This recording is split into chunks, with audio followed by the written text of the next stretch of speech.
Sagarename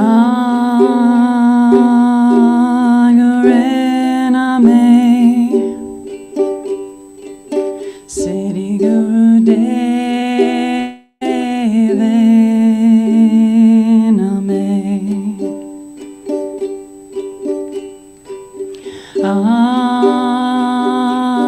Agarename Juga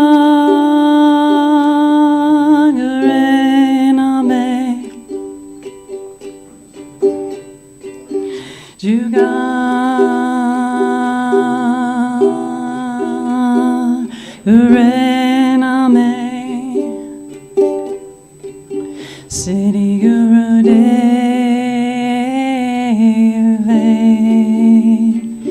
Name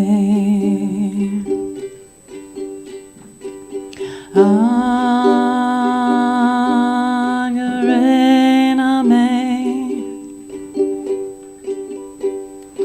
Juga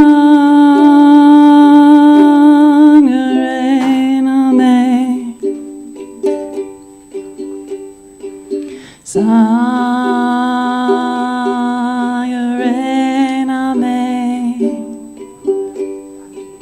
Siddhi Guru Deve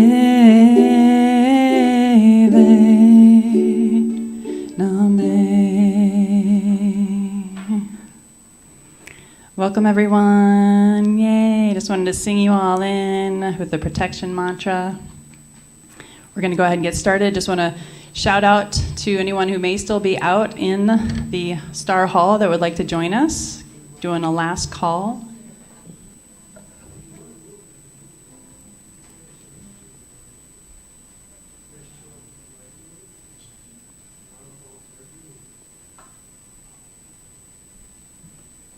Steve, it's okay if I grab this one?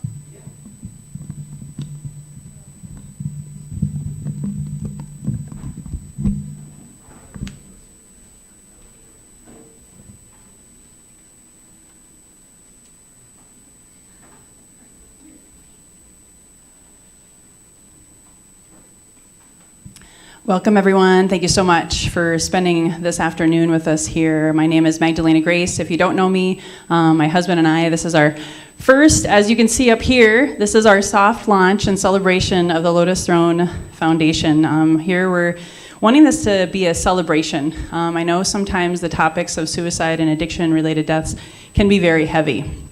But our main goal is to honor the lives of those that we've lost, basically help prevent, more loss, and come together as community in really breaking the stigma.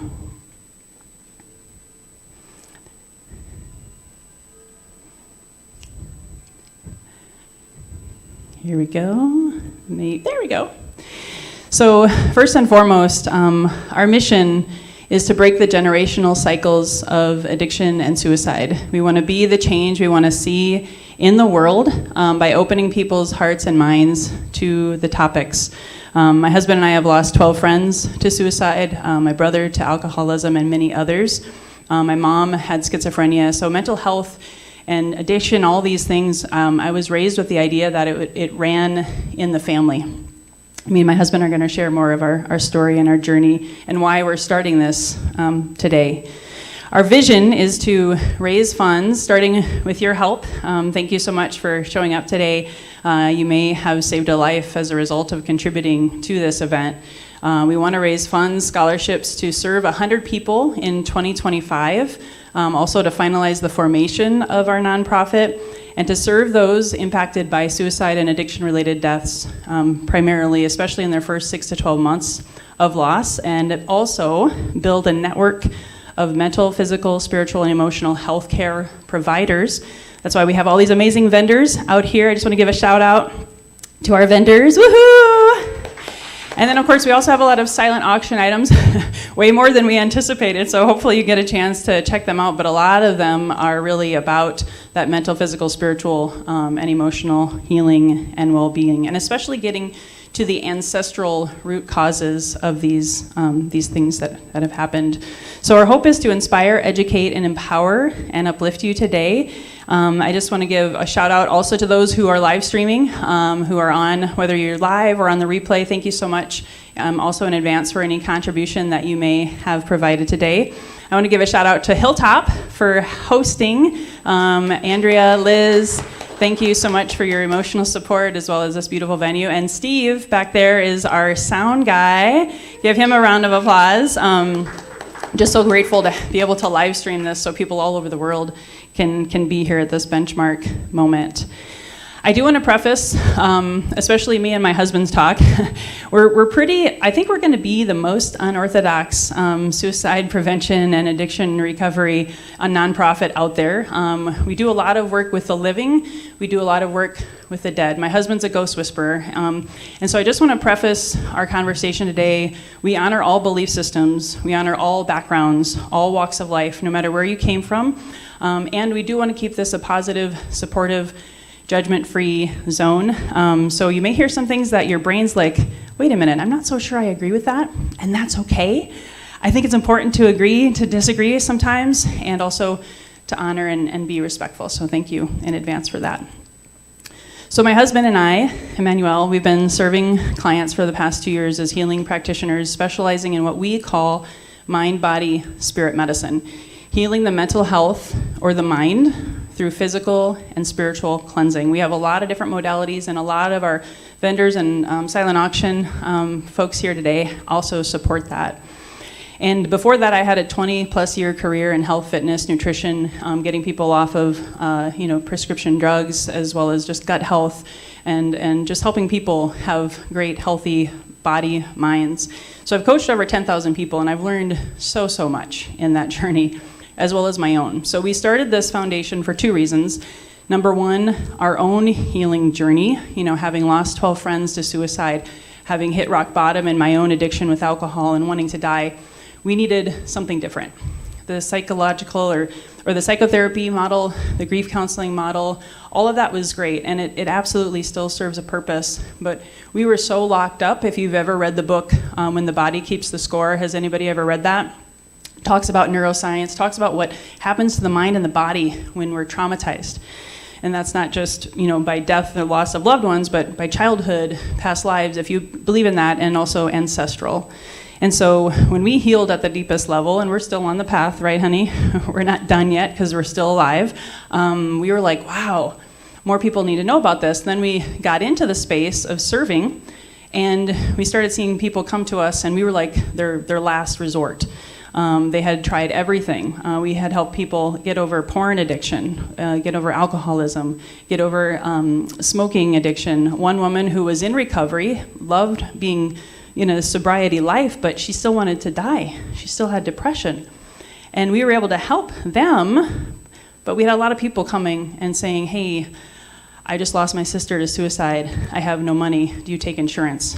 And of course, at this time, we're hoping to change that. We didn't. We had people calling us from sober houses who were relapsing, and all of a sudden they disappeared, their number changed. I couldn't get to them in time because we didn't have the scholarships in order to help them. So ultimately, we want to be able to help people like that. We saw people in our lives. Everybody probably grew up with Robin Williams, Prince, if you're a Chris Cornell fan, Chester Bennington, Linkin Park, I could go on and on, Marilyn Monroe. A lot of them even Prince had Mayo Clinic in Rochester, the best of the best, and he still couldn't get over his opioid addiction. Robin Williams went to Hazelden Clinic in Minnesota. Within 2 weeks, he left us. And so we know that the systems today may not be working as well as they could, and we want to have open dialogue about that and see how we can be that change. Suicide rates have increased 36% between 2000 and 2022. Every 11 minutes, a little bit longer than I'll be talking, we lose someone to suicide. The number of people who think about suicide is even higher. In 2022, they said 13.2 million adults seriously thought about suicide. 3.8 million planned a suicide attempt, and 1.6 million attempted and weren't successful. The rate amongst men is much higher than women, and 10 of our friends who died by suicide were men, and I know a lot of them struggled with, that label of that masculine, I got to provide for my family, all of these things was really hard on them.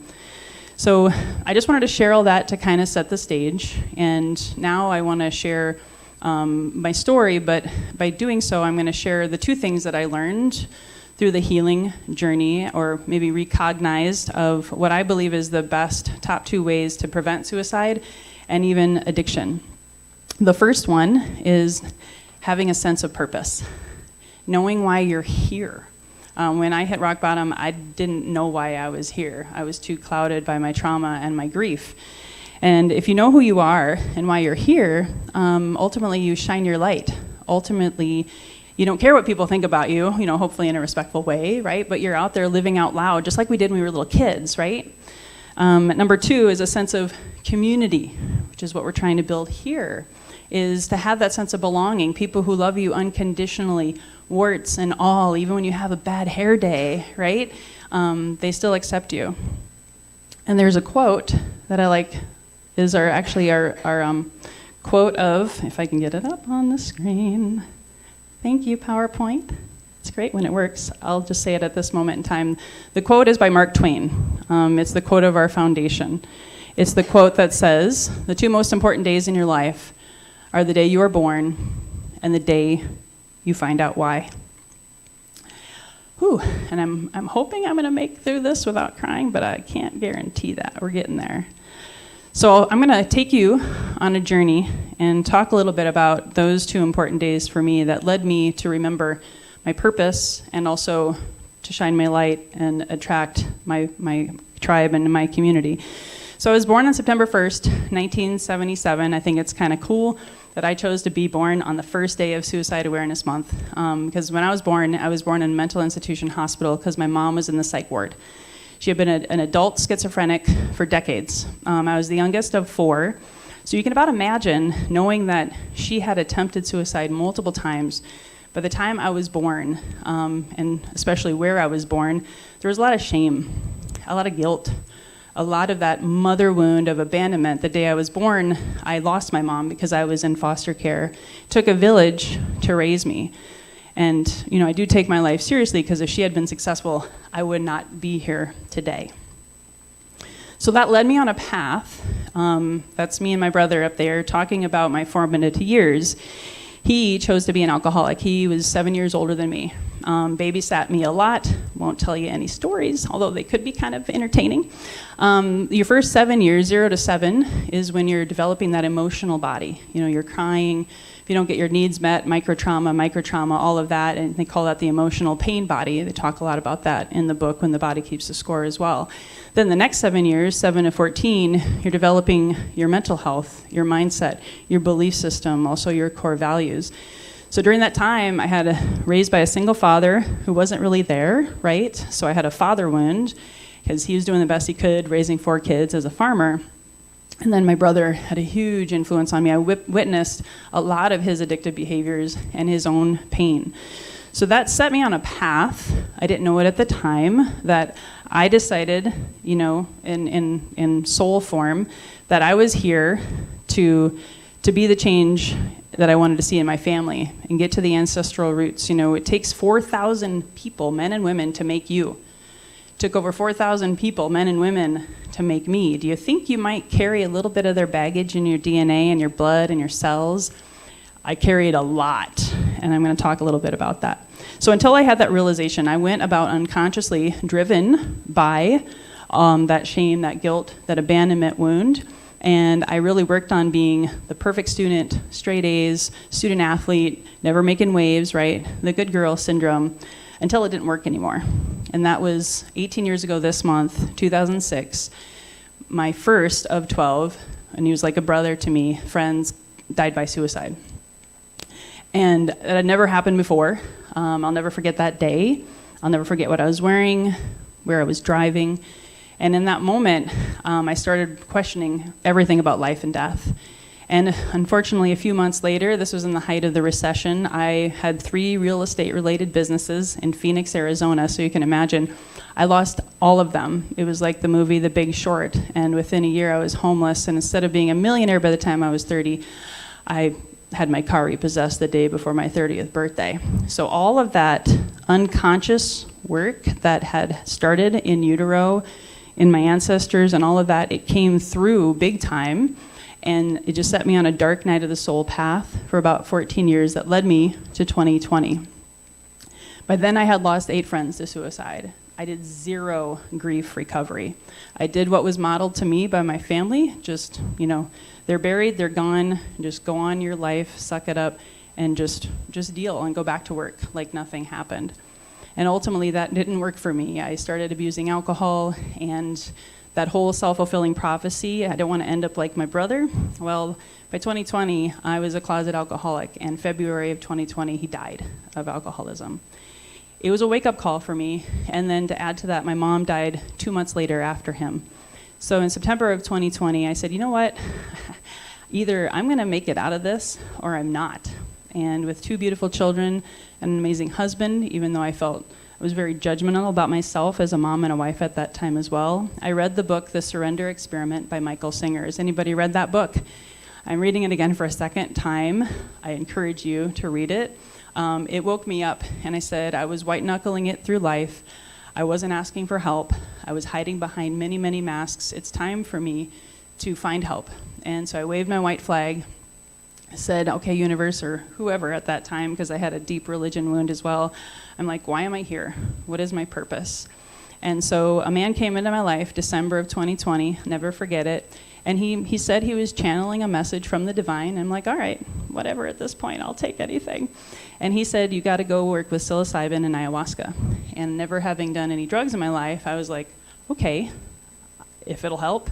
Because grief counseling, psychotherapy, that year, and subconscious mind work, it only made it worse, at least for me. That was my experience.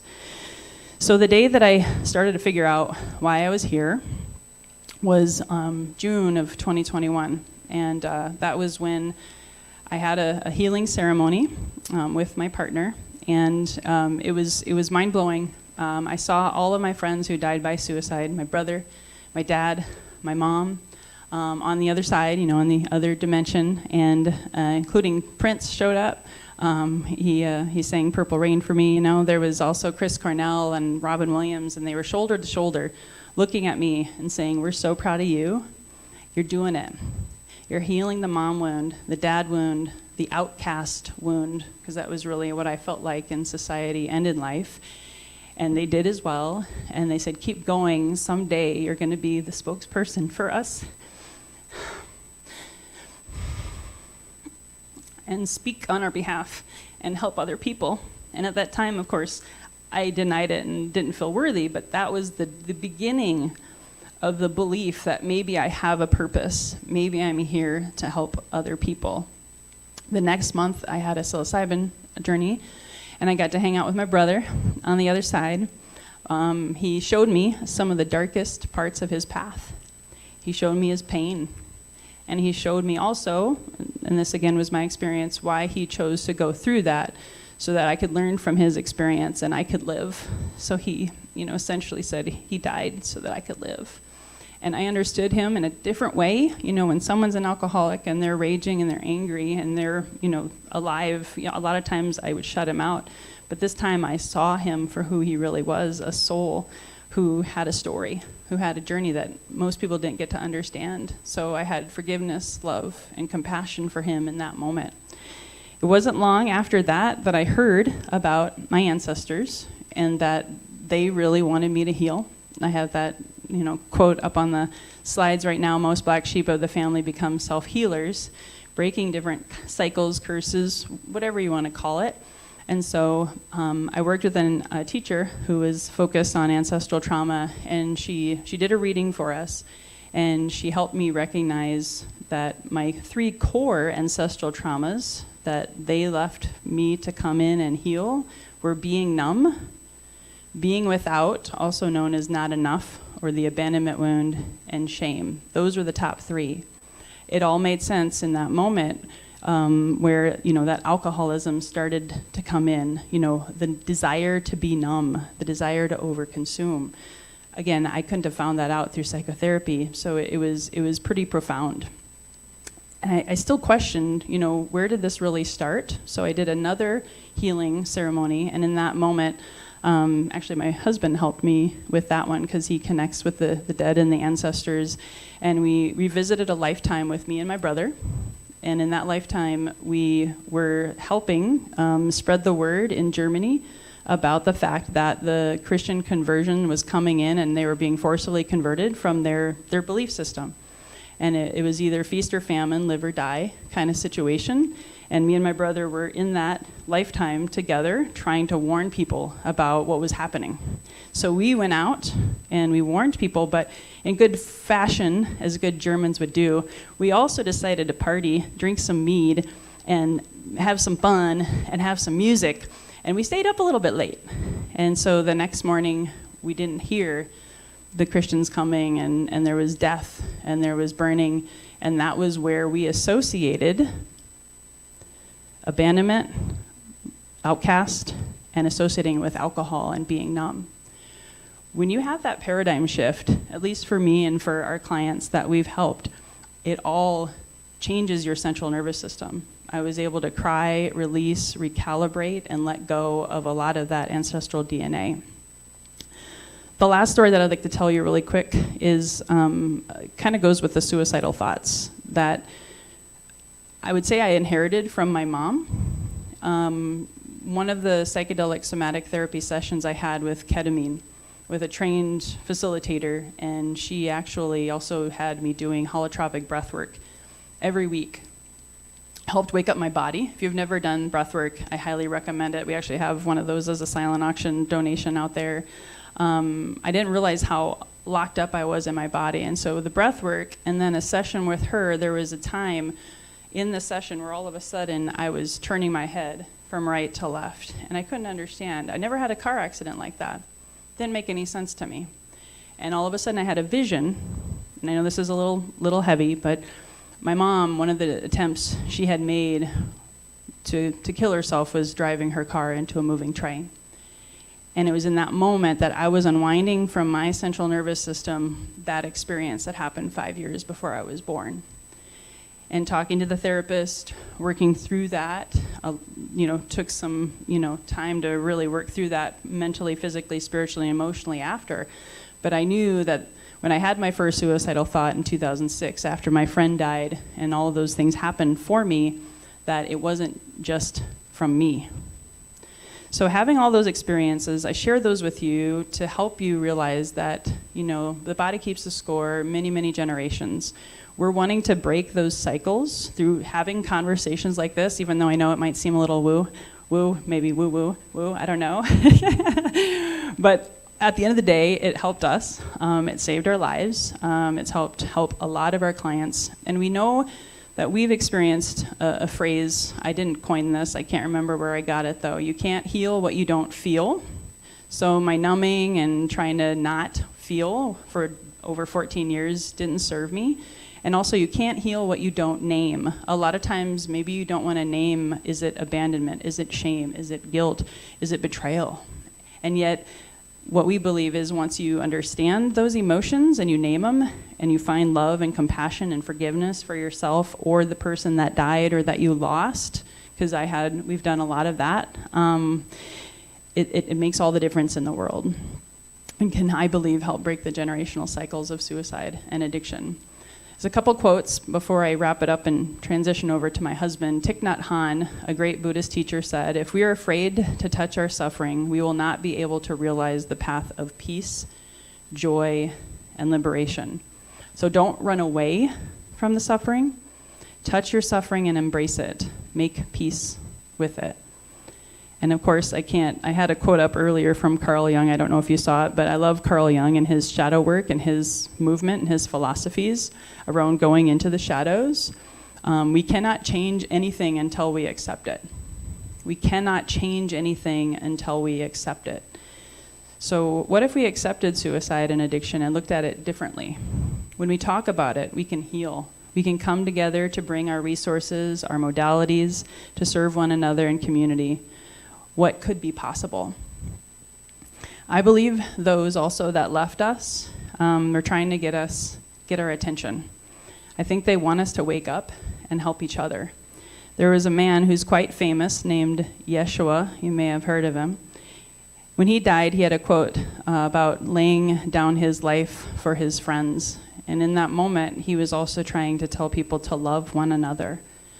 And I believe, with all my heart that my 12 friends, that was what they were trying to get us to recognize, and why I'm here today is to help people remember that. So I would ask you these questions for you to ponder. How can you make a difference in those lives of people maybe that have been left behind, who've lost someone to suicide or addiction? Why are you here? What is your purpose? How can you make an impact? How can you find ways to shine your light, set the world on fire with your passion, and speak your truth? Have you healed at the deepest level? Again, whether you want to go ancestral or not, mentally, physically, and spiritually. And if you have lost a loved one to suicide or addiction, how can you be the change you want to see in the world that we live in today? Thank you so much for allowing me to share.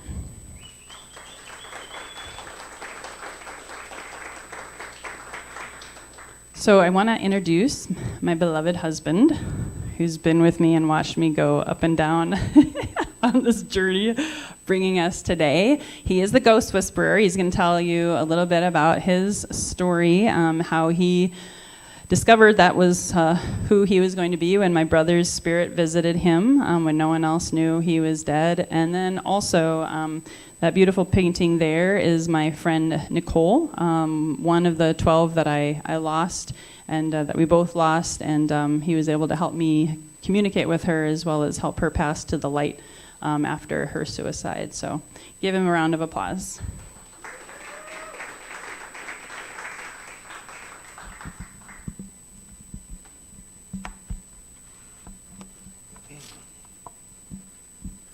Thank you, Maggie, for sharing this beautiful message with our audience. Thank you, everyone who are here today. As Maggie said, I'm going to pick up where she left off, at least when she introduced me. The story I want to share with you tonight started in early February of the year 2020. And that's when I had an unexpected visit that particular day when it happened. So Maggie was on a business trip, and I was home with the kids. And in the middle of the night, in my bedroom, I woke up. Something made me wake up. I looked on the side of my bed, and I saw my brother-in-law, so the tall guy here on the painting. And he was standing there looking at me, not saying a word, just staring at me. So I also was staring back at him. We were staring at each other for about 30 seconds, and then disappeared. So at the time, I was not capable of making sense of what had happened. And I dismissed the whole thing, and I went back to sleep. The next day, Maggie comes back from her business trip. I didn't tell her anything about what happened overnight. And the day after she got home, she received a phone call from her family. And they said that they found her brother dead in his kitchen floor in his house in Iowa. And nobody knew that he had died until several days later, because he used to live by himself as a single dad. And that's when I realized that it was him I saw that night, shortly, likely after he died. With the sense of loss, I still didn't tell her anything about the ghost visit of her brother. I just kept it to myself. But something happened to me. Something was done for me, actually, by that visit. I do believe that my brother-in-law visiting me was a way for him to remind me of something important in my own life that I had no idea of. I think that his visit started opening within me the ability to actually communicate with people who have died. And it's nothing that I had been trained to do or was even in the business of. But I do believe that it started for me when I had that particular visit. So if you think about the story, this is February 2020. There's a pandemic that's approaching here, the United States and the entire world. And as that pandemic kept growing and people started dying, I started hearing them. I started having visits at any time of the day or night of souls who were very confused, trying to understand what happened to them, not knowing what to do with themselves.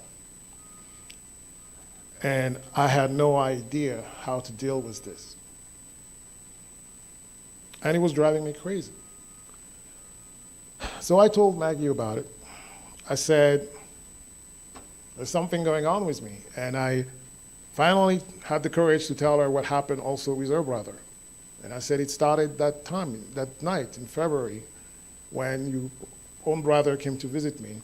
And I didn't have the courage to tell you that I saw him until now. And then she and I took time to think about that. That was a big thing. And I told her there are others coming in, and they're driving me crazy now because I don't know what to do with this. So we made a smart decision. We started looking for help. And I do believe this is one of the smartest decisions we have made in a long time of being together, looking for help. At the time, that help, though it was related to some of the losses that we had, she talked about the loss of her brother and her mother in a short period of time, but we were also going through some internal things, individually, myself, herself, as she told you and shared with you, and as a couple. So there's a lot of opportunities for improvement in our household. So we started looking for help, and that was the beginning of the big story of transformation that happened to us. So I'm going to jump ahead a little bit here. So the help we were looking for, we found it. It took us a while to find people who were willing to hear our story and connect with the reality that we were in the middle of, and who actually had the tools to help us move through that. And for me, that help was very needed because I needed to find ways to not get completely, not going crazy with all those spirits that were coming to me at any time. Sometimes I even had visits that almost made me die because they were so aggressive and they were sharing their emotions of their death with me. And I almost had a heart attack one night, and we were very serious about finding the right help because it could have caused my own life. So I found a teacher, lucky for me, locally here in Southern California, and who understood the kind of situations I was in. And she started to teach me how to protect myself and understand some of those things that normally people don't talk about, spirits and ghosts and afterlife. It's not necessarily the conversation you have every day with your friends or family members. And to help me also, she wanted me to better understand the nature of the spiritual creature that I am. She really wanted me to understand that the reason why I can see and experience those things is because every single one of us, we have many dimensions of our beings, and not all of it is just physical. There is the emotions, we have souls, we have energy bodies, we are very broad as creatures. And she helped me understand a little bit more about the realities of who I was and who each one of us is. So that training went on for a little bit more than a year, long time. Every week I was meeting. And I was discovering more and more things about myself as she was training me. But then I'm going to go all the way to the year 2021, October 22nd. Something tragic happened. It was a Friday, and I got another visit in the middle of the night from another spirit. And I didn't know at the time who it was. I was still in my training on how to do things like that, so I didn't have the ability yet to clearly distinguish who it was, and it was not a full apparition like I had with my brother-in-law. It was just a presence that was very palpable, like eyes are staring at you in the dark. And I told Maggie that night, I said, there's somebody in our bedroom and by the door, and they're watching us, and I don't know who they are. I just know that it's a woman, and I think it's somebody I know, but I don't know who it is. So that presence was there for a while and went away. And we were still puzzled. We've managed to fall back asleep. In the morning, of course, I go to the one place where you learn about everybody else, Facebook. And I was trying to find out if there was somebody I knew who had died. And surely enough, I discovered that one of my friends living on the East Coast, a woman, died a few days right before I had that visit in the middle of the night. I reached out that same day to her husband, which I knew. He's also, like me, a black man from Africa, originally from Africa. And he told me that his wife had taken her own life a few days before. And I was deeply saddened, and he was heartbroken. They had a young girl together. And I still didn't tell him that I had a visit of a ghost. I was still a little bit shy about talking about these things. But what I did, though, was ask him if he would let me make a painting of his wife as a way of honoring her memory. And he said, absolutely, do it. Now, talking about paintings, there's lots of paintings out there on that silent auction. I started painting in 2020, right when things were getting weird for me. Painting came as a bit of a help for me to anchor myself. And I used that tool to also capture the image of the visits that I was getting, the ones that I could recognize.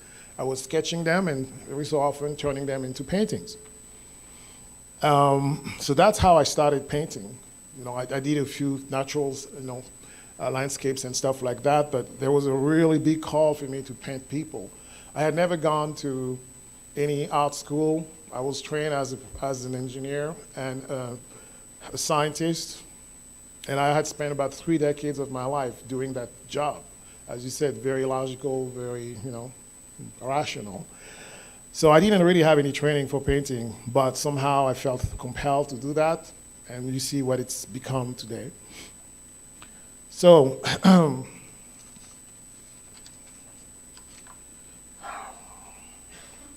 I made a painting of my friend, going back to her, and I sent it to her husband. I was very, very pleased and very grateful that I did that. So that was the visit happened on a Friday, to kind of give you the timeline again. So that the following Wednesday, so after the Wednesday after the Friday when I got the visit, I talked to my teacher. We were meeting every Wednesday, and I gave her accounts of what happened over the weekend, and she said, oh, we can do a ceremony for your friend. And she called it a window ceremony. And I asked her, what is that all about? She says, well, she had the intuition that my friend was stuck, that she had not yet fully transitioned into the light, into the full experience of the afterlife, that she was kind of in between realms. And she asked me if I was okay being part of that, and she was gonna do it. I'll just be tagging along, and she'll explain to me what's going on. And I said, sure, yeah, please do that. And we had like a ceremony with my teacher, and she contacted my friend, was having this conversation with her soul, and was telling me what she was hearing and seeing about her. I was mesmerized that things like that could be done for a soul that is stuck. But I had not been trained for doing anything like that. I just was so glad that it could be done. And there was a part of me that felt like maybe I'm supposed to do that. I was not quite sure yet. But I'm like, it's got to be a reason why I can see, I can feel, I can know, and I want to do something about it. Anyway, so we're going 2 weeks in time. Things are going to get even more interesting. So here I am, having been visited by the ghost of my friend who took her own life. 2 weeks later, 4-year anniversary of my own father's death. I had lost my father 4 years before that, November 6th, of the year 2017.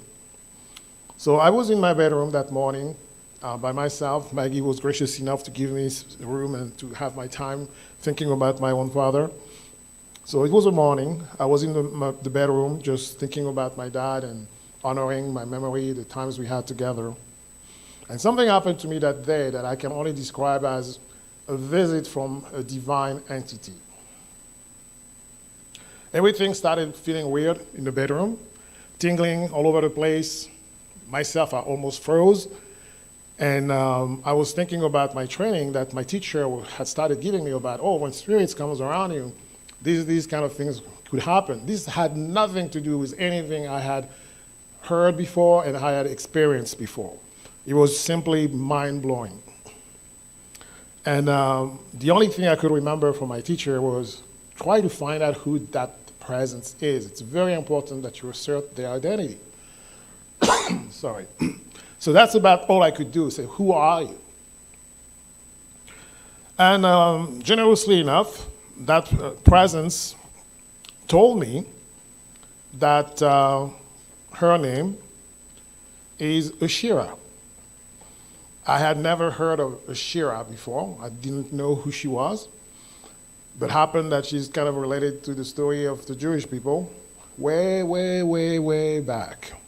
But I didn't know that then. All I knew is that I was in the presence of something very divine and out of this world.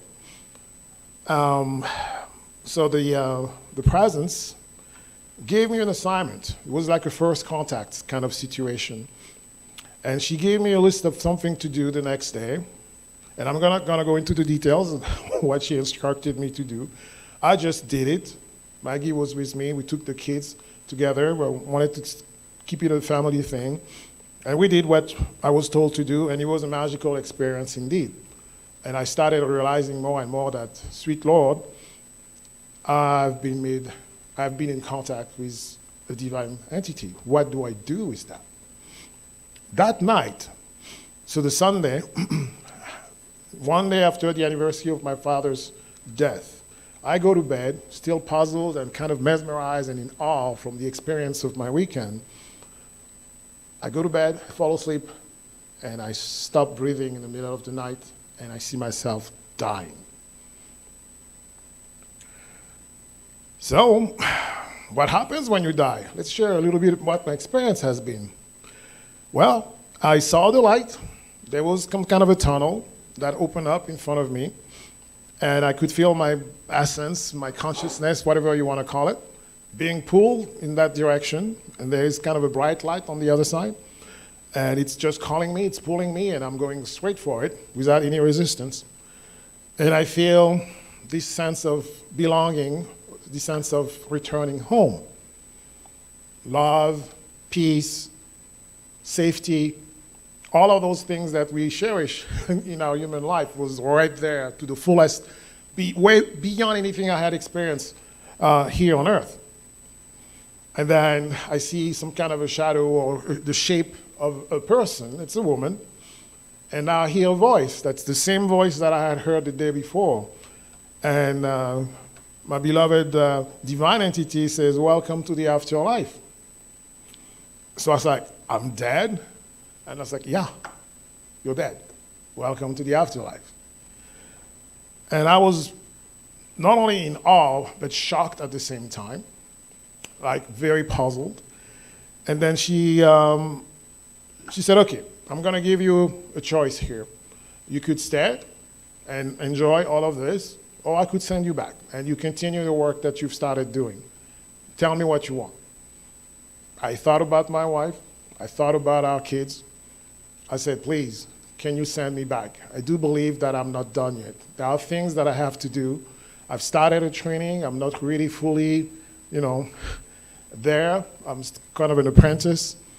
I want to be able to complete the work that I think I'm supposed to do and finish the training that I was getting." And surely enough, she granted me my wish and sends me right back the same path I came up from. And I see myself falling, like push me off a cliff, falling into my human body.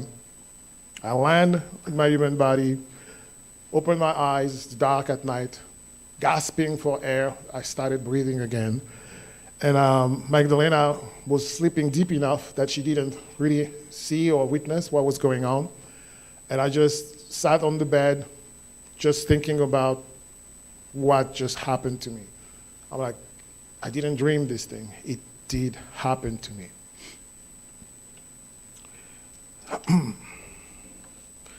In the morning, I told Magdalena, of course she freaked out, so I could have died. I'm like, yeah, I just made it. I was fortunate enough that a choice was given to me, and I choose to come back. And she said, well, you better talk to your teacher about this, because this is getting really freaky now. And I said, damn right. I want to really get to the bottom of this. I didn't sign up to die in the middle of the night like that after being blown away by miracles happening around us. So I contacted my teacher, and she graciously heard my story. And she said, okay, you are going deeper than I can help you. What just happened to you is very uncommon. You need serious help, or you're not going to survive these kind of encounters. And she said, I'm going to introduce you to my own teacher, who's been doing it even longer than I have, and he's even more powerful than I am. And we'll see if she takes you in as her trainee. And she did just that. She introduced me to her teacher a few weeks later, who was gracious enough to take me in, and she actually took both of us in, because she's like, yeah, this is a couple deal. I cannot do what I'm going to do with him without her knowing that. Let's bring them both together. So she took us both in. And we went through a full year of some serious divine shit. I mean, excuse my French, but it's the only way I can describe that. So yeah, we went deep, really deep. So that was November of the year 2021. I'm going to quickly get to the end of my story. Moving to, so I started being trained also to do the window thing, where I can help spirits move on and souls who are stuck. I was given all the proper tools and instructions to do things like that. And I started doing my very first one on the 2-year anniversary of losing my brother-in-law. 2 years later, I was finally ready to do something about this. It took me 2 years. And that very Saturday, only one soul, I had been contacted by only one soul, and it's fine. I started with just one, and one is already a lot. And I helped that soul cross into the light. Since then, I have assisted about 400 souls do something similar. And let me tell you, when I help them, they all share with me the reason why they died and how they died.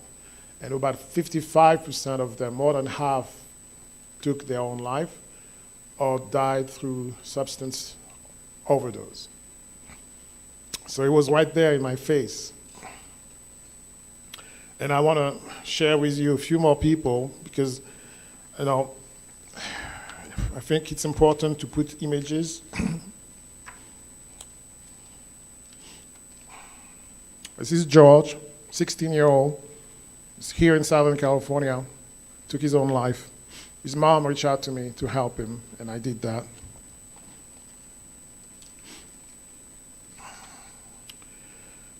This is Mary,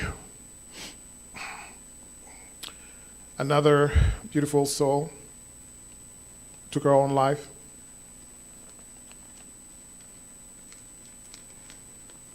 I made those paintings.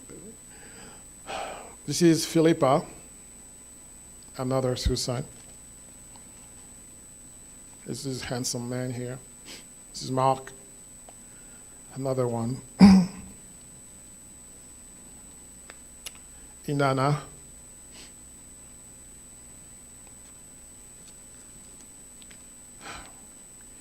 This is Ingrid. So 400 of these. Not all of them have paintings, only the ones who let me do that. 400, 55% of them took their own lives. Okay. Let me jump ahead here a little bit to Nicole. Okay. I've lost my notes, but I know what happened then, so I can just say it. She wants me to do that, so I'll do that. So, in November of that year, so February is when I did my first ceremony, November. We lost our friend by then. I can't remember exactly how many weeks it was before we did this thing, but we had lost Nicole. That's a beautiful woman right there. She's a friend of Maggie and I. She used to live in Minnesota, and she took her own life. And Maggie asked me, Emmanuel, I want to know if she's okay, because I think sometimes people get stuck. So that's what you do, right? You help them when they get stuck. I'm like, yeah, absolutely. That's what I've been trained to do. She said, well, I want to go talk to her. Take me there. So that day, we put together a ceremony following all the training that I was given and the rules and guidelines that I was supposed to follow. And we made contact with Nicole that night. And I found her in a vision. When I do those things, sometimes I'm the one seeing it, and I was translating what I was seeing to Maggie.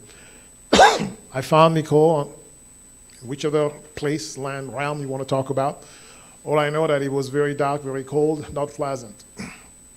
And she was by a wall, like pretty much leaning on a wall, completely soaked, drenched, shivering, not knowing what had happened to her.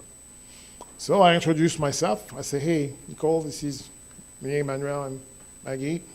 We want to know if you're okay. So she turns around and looks at me, and she's like, well, what are you guys doing here? I'm like, well, we're here to check on you. And she didn't really know what was going on, so I had to break the news to her. I'm like, I'm sorry, Nicole, you just died.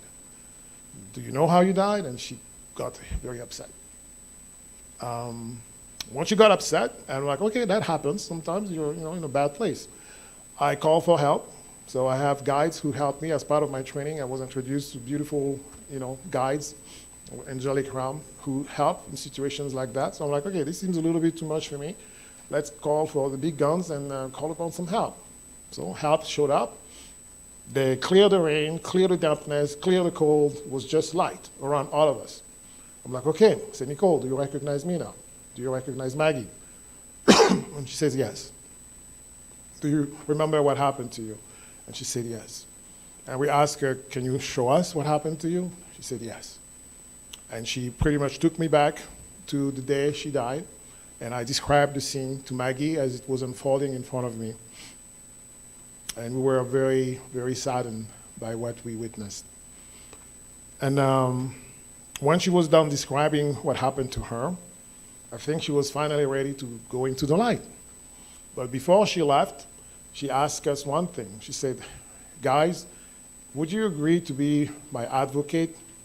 I would like you guys to help people like me who are going through some of the most difficult things in their lives, don't really know how to deal with it, and end up taking their own lives. Can you help with that? And we just said yes. We said, yes, Nicole. We're going to take care of that. You can count on us. And then she went into the light. So that's one of the reasons why we also do what we're doing, because not only have we lost people to this, but they came to visit us, and we have opportunities to talk to them in the afterlife. And they wanted Maggie and I to do something about it. And that's the reason why we're doing something like what we're doing now. That's the reason why I became a ghost whisperer after 30 years of doing engineering and science work. It's pretty unconventional. And the last thing I want to do with you guys is share, well, I think I can remember it because I say it all the time. Whenever I do one of those ceremonies and we're done and the soul has crossed to the other side, I have a prayer that I always say. That prayer is pretty simple. The prayer goes as this. May the blessings and lessons of your life and your death be carried to your loved ones through the grace of the divine. May they receive them, understand them, integrate them, and put them to good use as they each discover their own purposes in this lifetime and fulfill them. Thank you.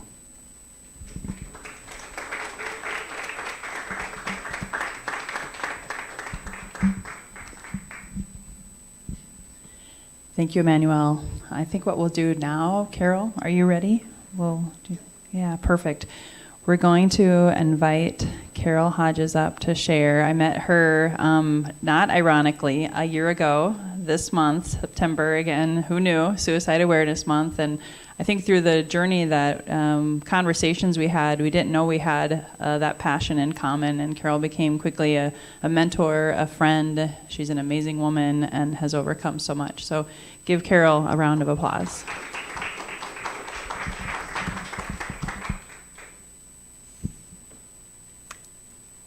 There comes a time in each of our lives when we may feel like we're looking at a tall mountain. We can't see the top. Sharp rocks all around us, and with every step forward, we slip backwards.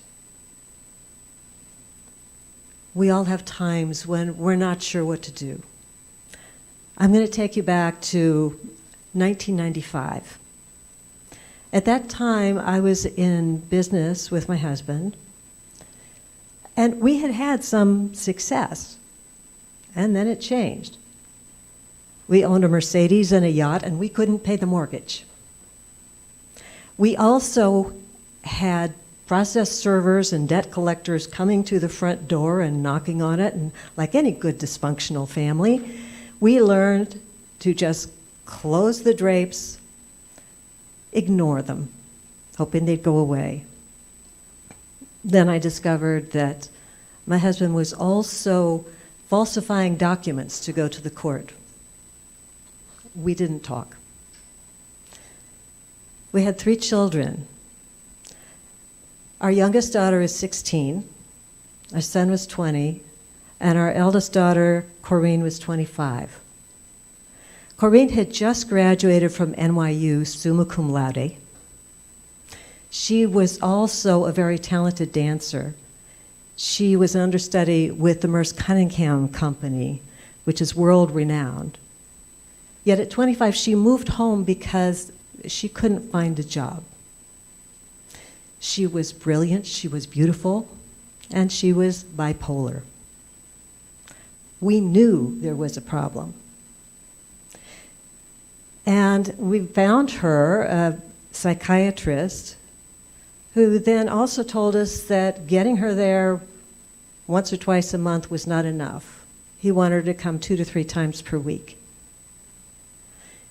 And at that point, I was taking temp jobs in order to put groceries on the table. It was all we could do to get her there the once or twice in a month. We had no insurance for it. And then one day, I went to pick up my younger daughter from the train station. And before I left, I walked up and Corrine was up talking to someone on the phone, and I waved goodbye and she waved back.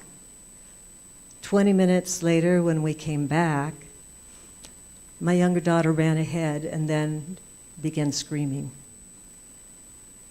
Corrine had taken her own life. It was a time that I have a hard time even remembering, because friends came and they brought food, thankfully, because we wouldn't have remembered to eat. But one sad thing was that friends surrounded me, but my 16-year-old daughter, who was very popular, she had no one. You see, other parents kept their children away. It was though they thought that it was contagious. 2 weeks after Corrine's funeral, I took a new job. I couldn't take a lot of pressure at that time, but I could show up at 9 until 5 and work and not tell anybody what was going on in my life. Because 3 months after that, we filed for bankruptcy, Chapter 7 bankruptcy, and lost everything, and eventually the house too.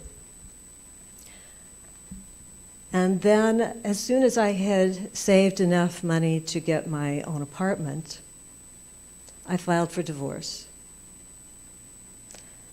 It wasn't till much later I realized that was a single year that I lost my daughter, complete bankruptcy, and divorce. Perhaps 3 of the bigger stressors that you might have in your life. But then something happened, because once I moved out, about maybe 2 months later, a new friend invited me to go to Landmark Forum, which is a 3-day weekend. And then 2 other friends. Now, none of these people knew each other, so 3 people who did not know each other invited me to go. And I pay attention But I thought, how does this happen, this coincidence? I thought there must be something there for me. Now, at that time, I was still struggling financially. But I found the money because I realized that sometimes opportunities come up and it's not convenient, but you do them. So I went, and I must say that weekend changed my life. It put it in a new direction, not solely because of what was at Landmark Forum. It was my first introduction to any kind of personal development. And for the next 25 years, I have studied everything I possibly could. So, Master Practitioner of Neurolinguistics Programming, which is just how the brain works. And then all kinds of different learnings, personalities, gender, health, everything. I've studied it at one point or another. But I still felt like something was missing. It's like, because it's one thing to know it all up here. It's a different thing to change within yourself. And then, last October, we're almost coming up on 1 year. Last October, we had a rat that apparently chewed through an electrical wire and set the house on fire, starting in the back. And at first I thought, oh, it's not that bad. But we got all the people out, we got the animals out, the important things we got out. And once the fire department arrived, they were pushing us out to get out of the way and just sit and watch. So my husband sat down next to me and he said, we've lost everything. And I'm thinking, maybe it's not that bad. The front of the house still looks fine. Then the strangest things happened. For no recognizable reason, we both took a deep breath, and we felt this huge wave of relief come over us, as though just knowing everything would be all right. Now, that wasn't the end of the story, because when we finally got in, no, everything was not all right. Everything was in a couple inches of water, and the ceiling was on our furniture. And that began months of going through everything that we owned. Sorting, throwing away. We ended up with one storage unit, 10 by 20 feet of whatever was left. Then little miracles started happening. We were looking around for a place to live, and a friend that I don't know well, the day I was ready to say, maybe we'll just live in a trailer for a while. Well, that morning, a friend texted me and said, we have a beautiful big room where you could have that with a walk-in closet and your own bathroom in exchange for watching our 90-year-old mom. I'm not the nurse type, so this was not really exciting to me. So I thought, well, okay, the first step is we have to go meet her, because there are some people that, yes, I would love to help, and there are some that, oh, gee, there's a reason I'm not a nurse. So we went over to meet her, and honestly, she's a lovely person. She has her wits about her. She just can't get around, so she needs somebody to keep an eye on her and bring her food and things like that. It turned out to be an opportunity to just sit back and look at life fresh again. And then, it wasn't long after that a friend called and invited me to a 3-day weekend. And I thought, okay, well, I'm really good at learning. I can go learn one more thing. But this weekend was with the Brave Thinking Institute. It was about dream building. Something called out to me and said, you need to know more. And I listened. I learned about becoming a certified coach with them. Now, I didn't need another certification. I've got lists of certifications. But I realized that's not what it was about. You see, I had studied and I had all the pieces of the puzzle. But what I found was the glue that brought them together and made it a picture. Because there's a lot of knowledge that you can have in your head. But it's not until you change who you are that it invokes all of the universal principles that have ever been there for a successful life and living well. Now, what all of this has to do, first of all, one thing is that sometimes when horrible things happen, it is your spirit coming in and saying, hey, you have an opportunity, do things differently. And secondly, I believe that one of the ways to solve the despair and the hopelessness that people feel that would lead them to suicide is to create an environment where we really pull in and look for our dream. We encourage others to acknowledge that not one of us is the same. But what is our vision? I do believe we all have a purpose for being on this planet. And the more that you can step into that, the more that you can say, yes, my vision is worth it, and yours is too. That understanding, that moving forward, that acknowledging the beauty and uniqueness of each one of us, that can change everything. If I had only had been the person, I suppose, to give my daughter more hope, perhaps things would have been different. But it's never too late. As long as we're breathing, we are still here. We have a mission to do. And imagine what it's like. If you're climbing up that steep mountain, you can't see the top. You're sliding backwards with each step. And there was someone else holding out a hand. That's what we can be.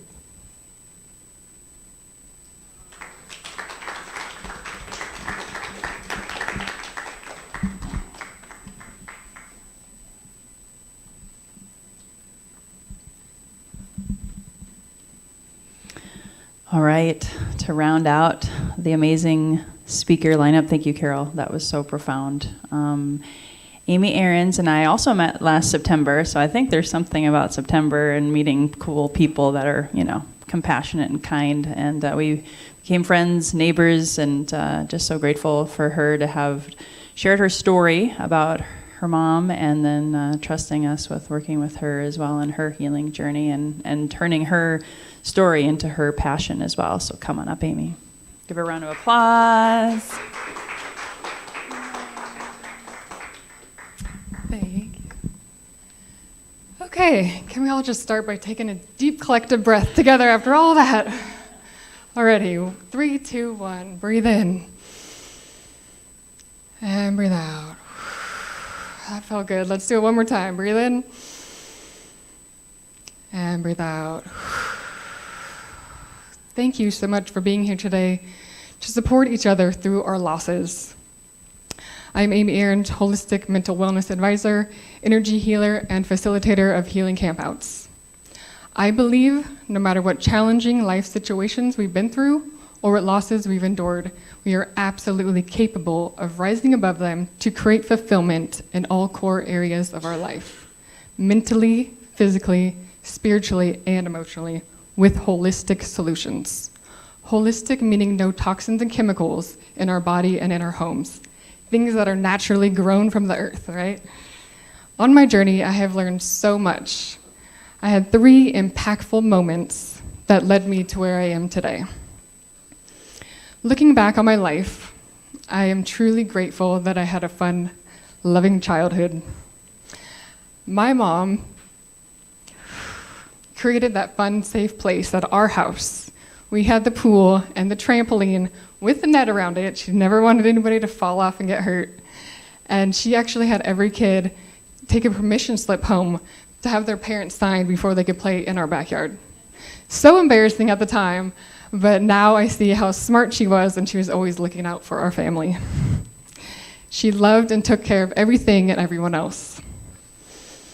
And she didn't take time for her own self-care. After my parents threw me an awesome 21st birthday luau, they were off to celebrate their 25th wedding anniversary. They took a Caribbean cruise, trip of a lifetime.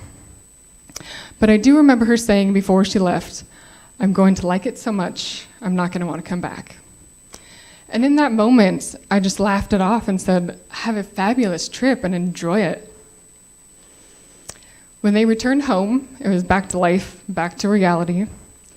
She was dealing with extra difficult things, looking at nursing homes for her declining father with Alzheimer's, raising a bitchy 16-year-old, me being 21, dating an alcoholic, partying it up, and running a preschool out of our house. Just a lot of extra things on her plate. Forcing that fake smile, I'm sure feeling all the guilt and judgments from others. She didn't know how to ask for help or where to turn, and she hid it so well. About a week later, she didn't see this too shall pass or hope for the future. And I got that phone call that changed my life forever. I was actually right here in Fallbrook working at Brothers Bistro, and it was my sister's boyfriend. And I just kept saying, "Why you? Why are you calling me? We didn't really get along." And all he said was, "Come home right now." As I ran to my childhood home to learn that my mother was found in a hotel in Escondido, she had taken pills and alcohol and ended her life at 45 years young. Ooh. This was a devastating shock of a lifetime for us all. It is still hard to believe to this day, and to say that my mother died by suicide.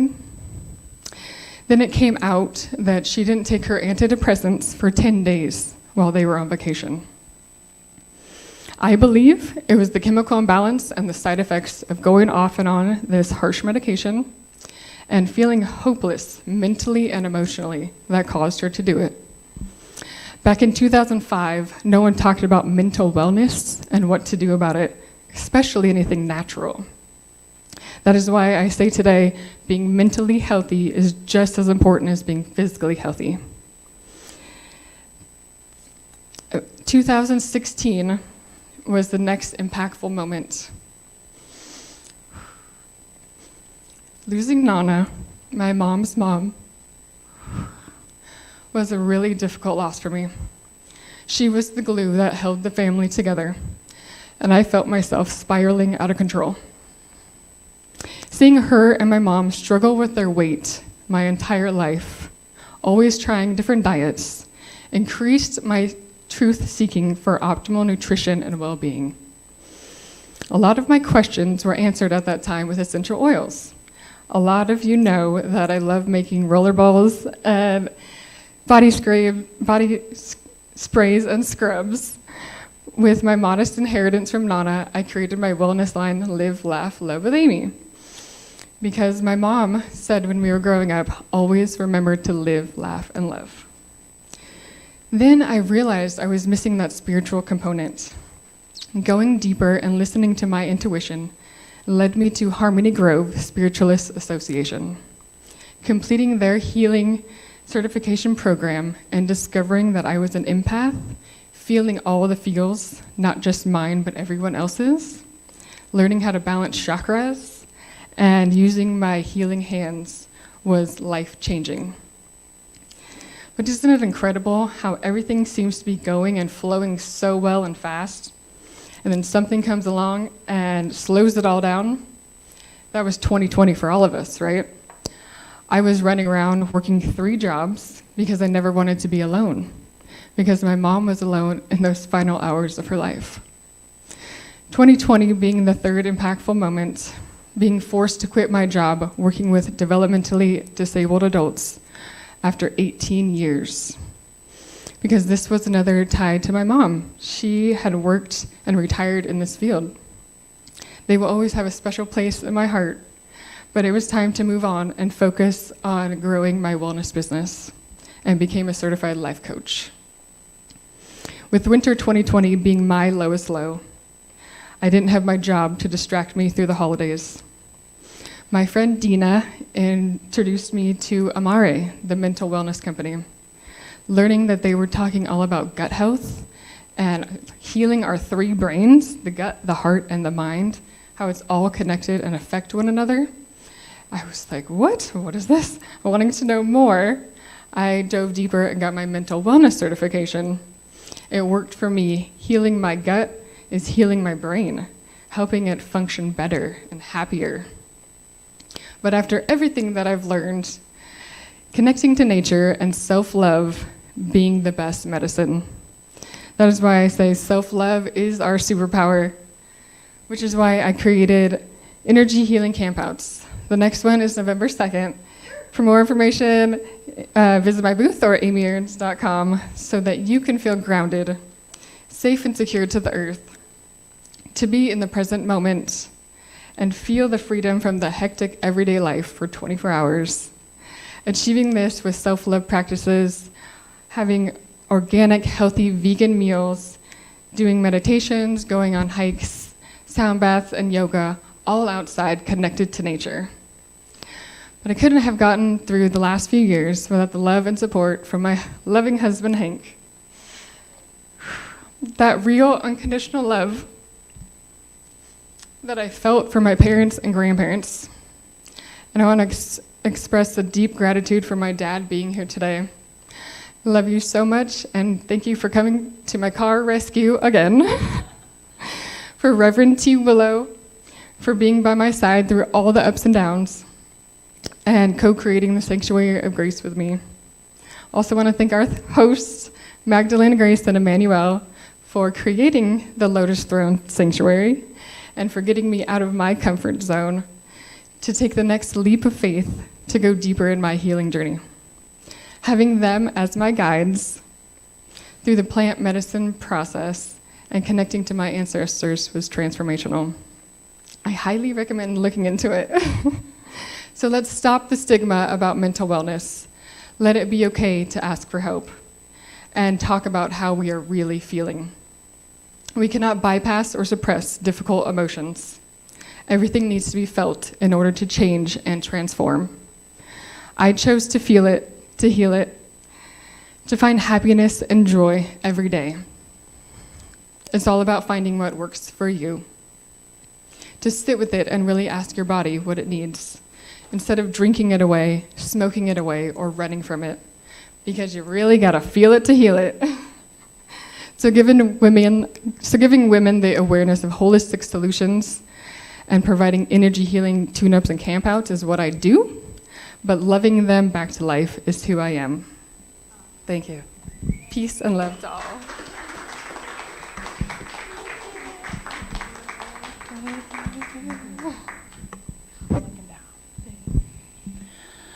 All right, so we went a little bit over, but I hope you get some value out of those conversations, different perspectives, different notes. I wanted to close this section because that was a lot to take in, and I have a mantra that I'm going to sing and invite you to either sing along. It'll just be 3 minutes, and then the next step is to enjoy the sound healing outdoors with Pablo. Pablo is here to support us with that, and then you can check out the vendors, check out the silent auction items, and see if there's anything there that interests you. So again, thank you so much for coming, and you can listen to this mantra, or I'm going to have my husband help me with that, just to make sure.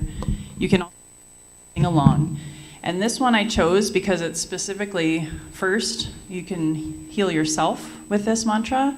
Mantra simply means mind wave, so it's reprogramming your mind. and helping you, heal the central nervous system and heal within. And this one's called Ra Ma Da Sa. So it's actually calling in the elements. It heals you first, but then you can think of someone in your life, could be someone that passed, someone that you've lost, or someone who's struggling right now, and send that love and that energy and that mantra to them. So again, you can either listen along or join me. Again, Ra Ma Da Sa. Ra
focus on sending that energy to someone you know, someone you've lost, or someone that you love.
Keeping your eyes open or closed, whatever feels natural to you, just feeling, just in that few short moments, how you feel.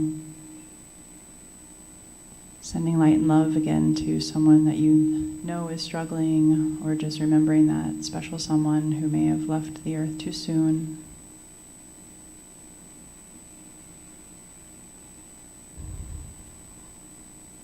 And just like Amy helped model to us, breathing is life. It's free, it's simple. Let's go ahead and take a nice deep inhale together. Go ahead, inhale now through the nose. Inhale 1, 2, 3, 4. Hold at the top if you like. And then just let it go.